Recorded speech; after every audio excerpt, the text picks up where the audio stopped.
सचिन ने उत्तर प्रदेश से पूछा है कि सर मेरी पत्नी मां नहीं बन सकती। हमने उसका मेडिकल चेकअप कराया जिसके रिपोर्ट में ये आया कि मेरी जो पत्नी है वो कभी मां नहीं बन सकती। तो क्या सर मैं इस आधार पे कोर्ट में डाइवोर्स देने के लिए एप्लीकेशन लगा सकता हूं? और क्या मैं अपनी पत्नी से डाइवोर्स इस आधार पे ले सकता हूं कि वो कभी मां नहीं बन सकती? तो देखिए, जो मां नहीं बनना है वो डाइवोर्स का ग्राउंड नहीं होता है। डाइवोर्स के जो ग्राउंड है वो हिंदू मैरिज एक्ट के सेक्शन 13(1) में बताए गए हैं।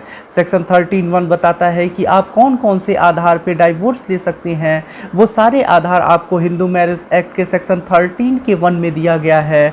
तो आप सिर्फ उन्हीं आधारों पे डाइवोर्स ले सकते हैं जो हिंदू मैरिज एक्ट के सेक्शन 13(1) में लिखे गए हैं। उसके अलावा आप किसी अन्य ग्राउंड पे डाइवोर्स नहीं ले सकते हैं।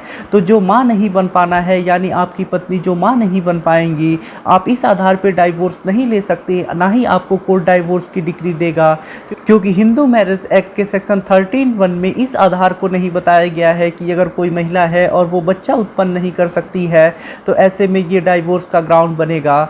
तो आप इस आधार पे डाइवोर्स नहीं ले सकते। हाँ, एक चीज़ और है, आप भले से ही अगर डाइवोर्स लेने के लिए इस आधार पे कोर्ट में केस कर देते हैं तो कोर्ट आपके केस को एक्सेप्ट कर लेगा। आप 2-3 साल तक मुकदमा लड़ेंगे, और अगर कोर्ट में आप इस चीज़ को सिद्ध भी कर देते हैं कि आपकी पत्नी जो है वो कभी मां नहीं बन सकती है, तो भी कोर्ट आपको डाइवोर्स की डिक्री नहीं देगा। तो 3 साल मुकदमा लड़ने के बाद आपका केस खारिज हो जाएगा और आप केस हार जाएंगे, क्योंकि ये कोई आधार नहीं है कि अगर कोई महिला बच्चा उत्पन्न नहीं कर सकती तो उसका पति उसे डाइवोर्स दे देगा। ये डाइवोर्स का आधार नहीं है और आप इस आधार पर डाइवोर्स नहीं ले सकते हैं।